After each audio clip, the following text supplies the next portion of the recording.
This week on Carpooling with Ben, he is the state comedian of Rhode Island. Ladies and gentlemen, Mr. Frank O'Donnell. Hey, hello, Ben, sir. how are you? Good. I got a promotion. Yes, that's it. Absolutely. Out of North Providence, the bigger and better things, the smallest state in the union. So, small steps. But you've been in the Rhode Island comedy scene for a long time. You've done a lot of different things. Yeah, 35 years almost. Wow. Long time. That was 1981. It was about right, 82. That was the year 34 years. That's the year I was born. Shut up, so. okay? Well, nobody likes you, Ben. But you've been doing so many different things. You've got a wonderful show in the spring we'll talk about in just a few moments. You've done comedy trainings. You're very heavily involved with that theater in Warwick, which is the Ocean State Theater. Mm-hmm. And, I mean, really, you've trained so many people. You see some people on screen on local news. You go over projection and just how to be a comedian, because some people are funny, but it's hard to do it as a job. Yeah, I don't. Training is more coaching. Is what I do. But yeah, it is. It's very difficult. A lot of people, I'll do a show and somebody will come up to me afterwards and go, I can do what you do. Okay, go ahead and do it. And some of them can, some of them really can. I have no problem with that. But, some of them, I can make my friends laugh. Oh, go ahead, get up in front and make strangers laugh. Absolutely. That's difficult. Yeah. But if people are funny, I can kind of help them mold an act, mold a character, and then put them up on stage. And then after that, you learn from doing. You've done comedy for many years, and I'm sure even before you started doing it on the scale where you're recognized. Who was your inspiration going into that? When I think back, probably Steve Martin. Okay. Back when I started and when I was younger, before you were born, he was the guy. He was the guy. He was the nut. Mm-hmm. He's a straight-laced kind of guy out there wearing his white suit and had an arrow through his head, and he'd be playing the banjo. Huh. And he put out a comedy album. And, back then, that's what we did. We actually played things on prehistoric things. Yeah. I'm surprised the in-dash record player never took off. I put all my money in that, too. I lost a lot of money on that. That and Enron. Thanks for bringing that up. Sorry. That hurt is what it is. Sorry. I used to listen to his albums constantly. You could go around and do them verbatim. Yeah. And, from there, I just started annoying people. I always annoyed people anyway, thinking I was funny. But some people would laugh, and, it's kind of funny, because I never intended to be a comedian. Okay. I got into this by writing comedy, and somebody convinced me to go and do a show. It was the old Mike and Jeff show on JB 105, which is now Light 105. Okay. They were kind of like Paul and Al are now. They were straight guy impressionists. Okay. And they were doing a bit where they would call people, and this is back in the old days when people had rotary phones and you could call them. Dialing for dollars. Basically, that's what it was. So they would call out to people, and they had the Wheel of Impressions, I think it was. Well, no, I'm sorry, that's Jimmy Fallon's thing, but it was something similar to that. Sure. You'd call up a random person and say, if you can guess who the voice is on the impression wheel, you get a prize. So back then, Jeff was doing impressions of like John Wayne, Ronald Reagan, Rodney Dangerfield. Those were the big voices of the day. Sure. Called this woman, and she said, Perry Como. Now, Perry Como was not in his stable, but it was also, rock. JB 105 was a rock station, so Perry, Como doesn't really fit the genre. Yeah. So I think Mike said, Perry Como, is he still alive? Well, at the time he was alive. Okay. But I wrote a fake news article and sent it into them about how they'd blown the lid off this scandal where Perry Como had actually died 10 years earlier and been replaced by a Disney robot. And they sent it into them. I didn't think anything of it. I just, did this fake. Back then we're cutting and pasting and copying. Sent it into them. 2 days later, they used it on the air. I'm driving to work, and they go, sent this in from the Frank O'Donnell in Providence. I'm going, So I kind of kept in touch with them. There you go. Yeah. And I started writing stuff for them. That's great. They used to have a contest called Make the Duck Laugh. Okay. So if you could make the duck laugh, You know, it was random. They'd hit Yeah, a button, sure, tell sure, a joke, you know, quack, quack, quack. You'd get a mug. Nice. So how many mugs do you have? I had about 150. And they were great. They were great holiday gifts. I have no idea where they all are. That's like when we moved. I think they stayed in Providence. But they got to the point where they would call me if they didn't have a good one. They'd say, Frank, what do you got for us? So I'd on the spot come up with something and send it in. And so Mike was hosting a show down in Providence at the arcade at a place called Noah's Arcade at the time. It was a talent show, like a gong show. Mm-hmm. Why don't you come down and tell some jokes? I said, oh, no, I'm not that guy. Oh, come on, come and do it. We don't have anybody doing comedy. Come in. So I thought about it. It took him about 3 months to convince me. Wow. And I said yes, and then I started writing stuff. So I wrote a 15-minute act, which, by the way, is way too long for your first set. I'm just letting you know. And in the 15 minutes, I got 2 laughs. Wow. 2 laughs, Ben, in 15 minutes. Which is about my normal. That's what I get now. One every 8.5 minutes. Okay, 7.5 minutes. Thank you. You're showing off doing math again. That's good. Just trying to think back to my office days here. So. But that was enough to keep me going. And you know, from there, I just kept doing it. I reconnected with my old high school buddy Charlie Hall, and then we started producing a show at this place, which became Periwinkles. Okay. And then Periwinkles was the first full-time comedy club in Rhode Island. Wow. And you know, from there, just kept going. So you don't stop. Yeah. The you know, you mentioned something there where they would call you and say, "Hey, give us something, Frank." How many notebooks do you have of this material? I mean, not that it's all, you know, a quality stuff, but it's. I mean, did my wife tell you to ask that question? No, because I have an entire office filled with books and think. Well, now it's on, you know, on computers. Now it's all thumb drive, you know. But yeah, I still have stacks and stacks of notebooks. I wish I had some of, you know, the old stuff, but that's what we do. I mean, in my car I have a little notepad that I write on as I'm driving around. Because you can't really text. Right, yeah, no, you can't text. But, you know, you come up with an something. You can scribe and drive. You can scribe and drive, yeah. So, like, half of the time I'll read it and I'll go, what the hell is that? Because I'm older now. Something don't remember so well. Something about a cow and a fashion show. I don't know. What's going on here? Oh, I'm writing that down. I like that. Yeah, cow and fashion show. There you go. Have at it. So you've come up over the years with a few different, and you've been involved with a number of different plays, whether it be, you know, theatrical, dramatic, or even comedy. But you've created this in its second year, ladies and gentlemen. This is actually the 6th year. The 6th year. But this is the second show in the Anthony Claus. Franchise. Oh, okay. So there's 4 shows. All right. Wow. We've done all 4 of them. We did all 4 of them. This is kind of like a Twilight series. Yeah, a little bit. Wow. I'm not any of the characters. It happens. But it's a story about Anthony Claus, and Anthony is a character that I created a long time ago, probably 20 years ago. I used to go to Christmas parties and be him. Okay. I was, you know, hired to go in and just kind of bust chops for the Christmas thing. It's actually started. Frank Carpano had me come into a Channel 10 Christmas party years ago, and he wanted a disgruntled Santa. Okay. And he had seen it. It's something that Letterman had done. Chris Elliott, I think, had done like a really, you know, not happy Santa Claus. Mm-hmm. So he wanted one. They do their Christmas parties after Christmas because they have, you know, that's how media is. Yeah. And I went in as, you know, Santa. I had to whiten up my beard a little bit more at that time because it wasn't quite as white as it is now. You look good. Thank you very much. You're just saying that because you're afraid I'll run out of the car. No, you're not afraid of that at all. So...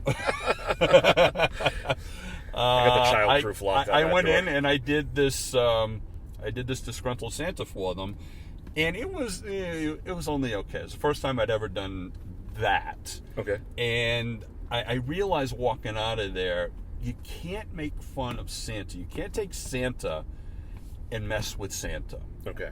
He's kind of like he's a thing. You know, it's like you don't want to Santa.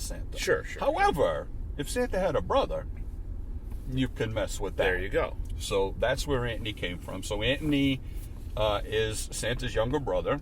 Lives in the He North lives Providence, in North Providence instead of the North I was Pole. going to say Anthony. In a raised ranch. Yeah, Yes. well, that's why we have the apostrophe in there, because you can't say Anthony. That's just not said. Right. No, Nobody does that. So you said he lives in a raised ranch. Is the plastic still on the furniture in one of the rooms? I an wanted option. to do that, but that's not that easy to do. It's an option for Cardi's. You you got a delivery. Oh, is it? Oh, well, then next year. Next year we'll do that. But no, he lives in, basically Anthony is me. I live in a raised ranch in North Providence. My in-laws lived in the basement. That's just how it goes. So, Anthony was just Anthony, and he appeared by himself. But then for a couple of shows, I added his wife, Carmela. Okay. And I had a couple of friends of mine play her. And at some point, I don't know, probably about 6 years ago, I decided there's more to Anthony. There's a story to Anthony. So mostly he was just going in and busting chops, smoking a cigar. But I wrote I wrote a show about Anthony sitting there waiting for the call, because being Santa is a family business. Sure. And his older brother, born first in Italian families, that's how it goes. You get the birthright. The older kid gets the business. Yep. Anthony gets to sit around. He's the backup. So in case anything happens to his brother Santino, that's really Santa's name, by the way, because they're Clausinis. All right. They come from the Italian Alps. You see, this is how this is all working out. You need to show this before every viewing. Yeah, I would get it's get my viewership up a little bit here. Maybe you can help me out. So Anthony sits in his raised ranch on Christmas Eve, again waiting for the call, and no one is not going to come. But then it's a typical Christmas Eve at an Italian house. Okay. So you got the fish being cooked, and you got the mother-in-law in charge, Carmela Senior, because Carmine, her husband, loved the name. God forbid he's gone.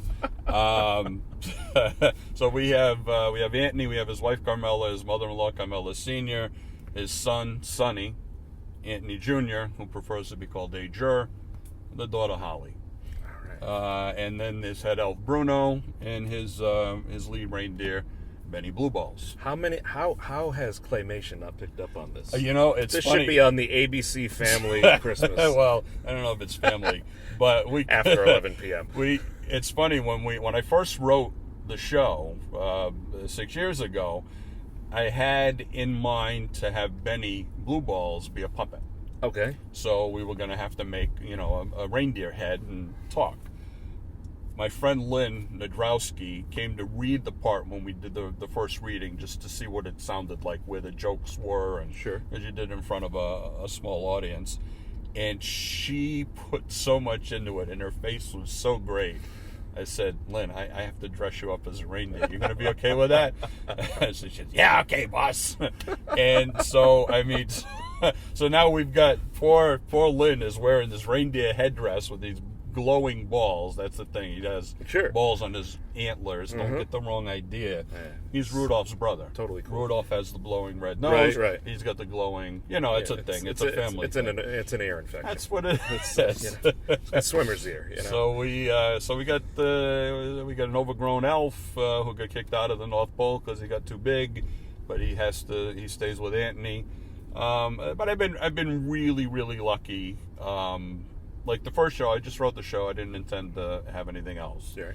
But the second week of the run, I had an idea, and I wrote a sequel to it. Okay. So the first one is Anthony Claus, A Dysfunctional Family Christmas. Anthony Claus 2, A Dysfunctional Family Sequel. I spent a lot of time coming up with that title. That was a tough one. That's man, that was 3 weeks of my life. That's right but I figured it was a quiet 3 weeks. I don't want to spoil the surprise, but we're talking about 2. So at the end of 1, Anthony gets the call, and he goes off to deliver the toys, and that's the end of the show. We pick up right there for the second show. All right. So Anthony is on his way home. Everybody's waiting for him. Has a little accident. Sleigh goes off course, bounces off the roof of a house in Johnston. The house happens to be owned by the most notorious man in Rhode Island. That's all we need to say. No real names have been used. Look out, Gene Valicenti. As far as we know. So yeah, that's it. So that's what the show is. So they have to get fixed up. We have some new characters coming in, and we get some reconnection, little love connection thing going on. But in this one, Carmela Senior actually became a bigger character, just the way it wrote. Okay. It was written. Though it wrote itself. Is what happens. Sure. And that's what the show is about. So none of your family has come and seen this and starts putting together like past Christmases or past events, and you know. Here's the deal: I have to pay Disclaimer. my mother-in-law. It's funny because Carmela Senior is my mother-in-law. Okay. My mother-in-law's name is Anna, but She's a great, wonderful woman. A lot of the mannerisms are hers. So I have some pictures which are pretty funny of my mother-in-law and Carmela Senior side by side, and you'd swear they were sisters. Wow. It's a beautiful thing. Life imitates art, or art imitates life, or something like that. We'll look that up later, and we'll figure out I'll have to put that in what the and quote is. edit the right one out. There. Yeah. So after you've gone to Trinity Rep and seen A Christmas Carol, Yep. take yourself down a few pegs, morally.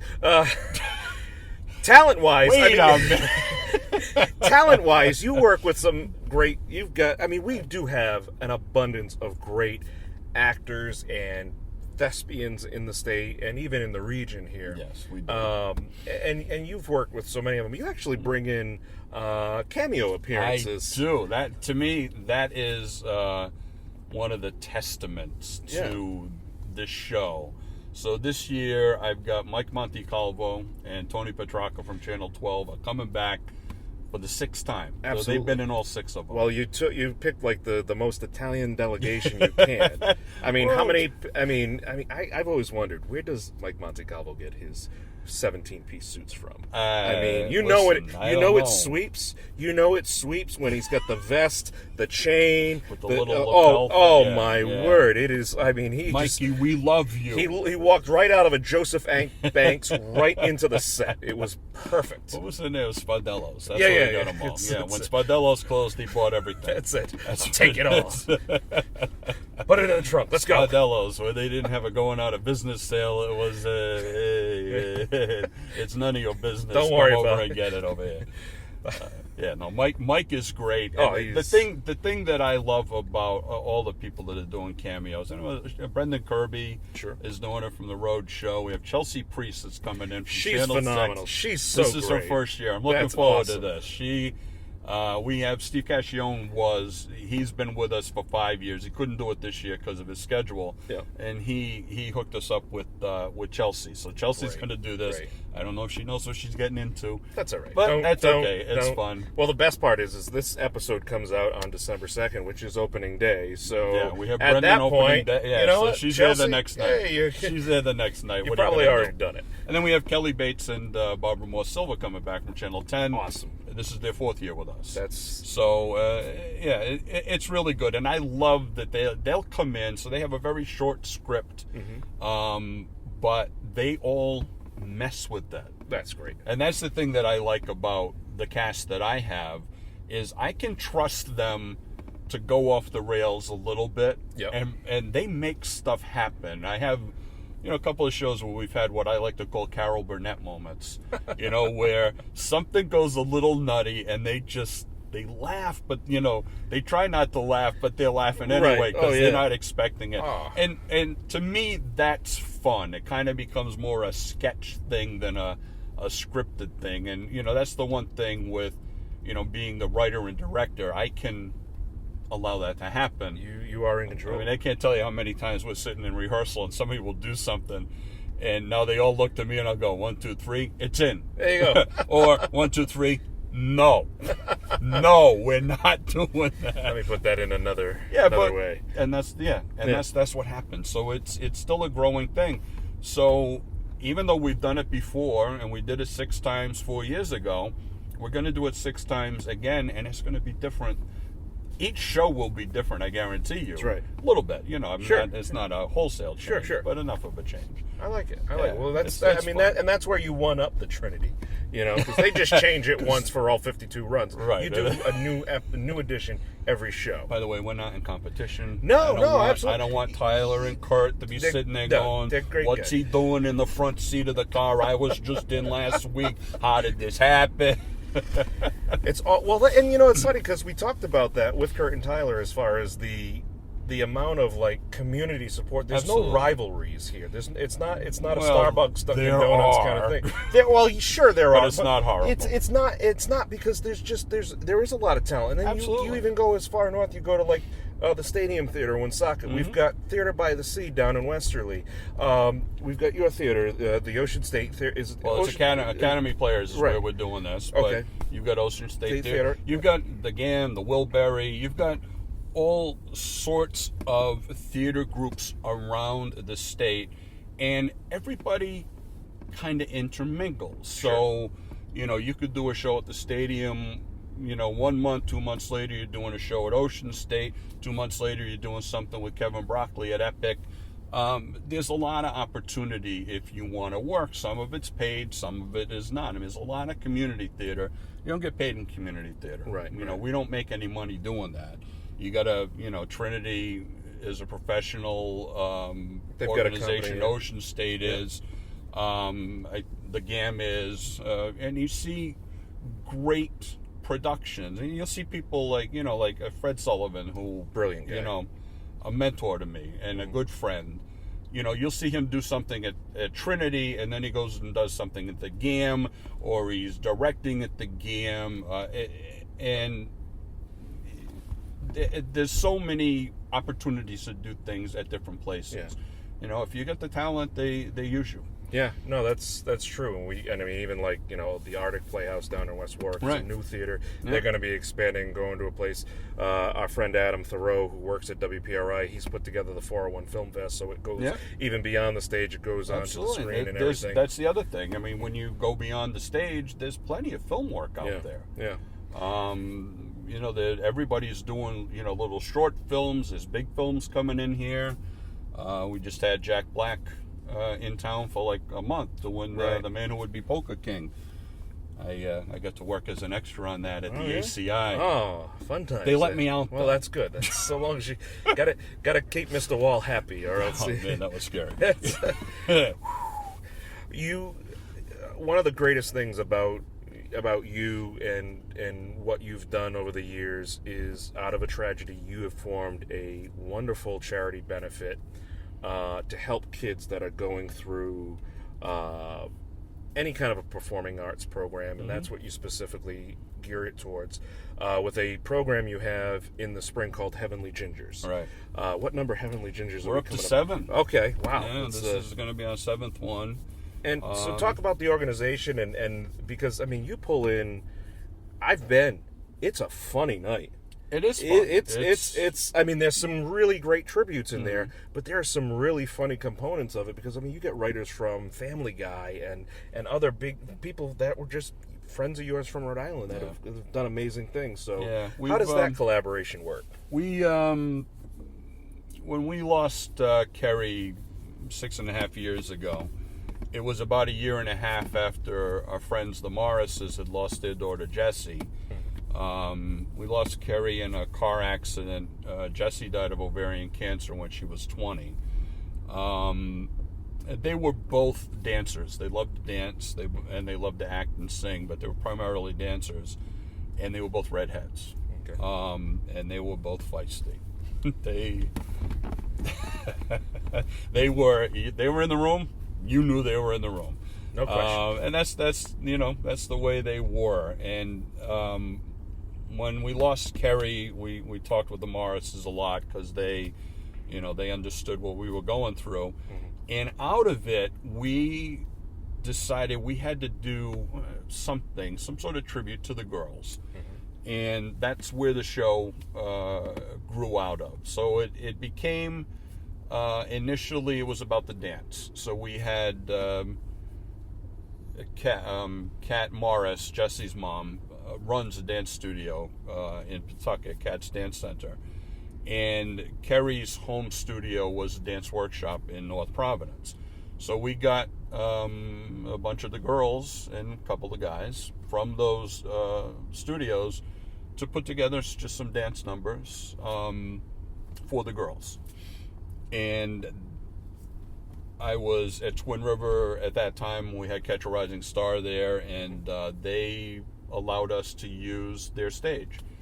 And you gave it to us for nothing. I mean, no cost. So everything that came in the door went to the funds. So we have one fund for Kari, the Kari Ann O'Donnell Memorial Fund, and then Jesse's Dream for Jess. Okay. And the money that comes into those funds goes out to kids who have a passion for performance similar to Kari and Jess. That's great. And, we've been able to help over the past 6 years. Kids go to the theater programs at Trinity, at the GAM, at Ocean State, at Academy. Wow. We've been able to help them with music lessons, voice lessons, acting lessons in different places. We have scholarships for high school seniors from Lincoln High School, which is where Jesse went, and North Providence High School, where Kari went. Mm-hmm. Kids that have a financial need of some sort and show some performance ability. So it's not necessarily that they're going to a performing school, but if they're we allow the schools to pick the recipients. Okay. So if they have, a kid that, has done theater or has done dance and is going on to college and can use some help, that's what the scholarships are for. Wow. So, have they ever given it to an accordion player? No. No, I said talent. Oh, I'm sorry, that was wrong. No, you got me with the year you were born. So now we're even. There Okay? you go. Yeah? Good? We good? We good? Thank you. Okay, just keep on the road. That's it. Thank you. Well, it's a lovely neighborhood we've been driving through. I'm surprised It the is. cops haven't called us yet. I know, I'm waiting. There's two guys in a Camry. Yeah. Bunch of cameras. With 47 cameras. That's it. And a chase car. How did that happen? Yeah, we try to do it big here. No, you want to do it good. Hey, look at that house over there. That's it. Hey, I'll bet they got stuff in there, I feel like this is a live taping of Home Alone. It's like, where's Kevin? Well, Frank, if people he's wanted... going down that chimney over there. Kevin! No! If people want information on Anthony Claus, they can just go right on Facebook. We'll have the links there. Yep. And then they should really stay tuned because Heavenly Ginger's 7 is March 21st. Wow, at Twin okay. River. So we have our date. Perfect. And that'll be all over Facebook too. I'm very easy to find on Facebook. It's a beautiful thing. Yeah, it is. It's a wonderful little tool, isn't it? It's magic how this whole this thing 1.9 billion users. How about Who'd have that? thunk it? Yeah, I Who'd know. have thunk it? Poor Mark sitting in his dorm room. How many years ago? I know. I got this idea. All he was trying to do was introduce guys to girls, I and guys know, to guys, huh? and girls to girls. Yeah, That's all he was trying to do. yeah, Was, yeah.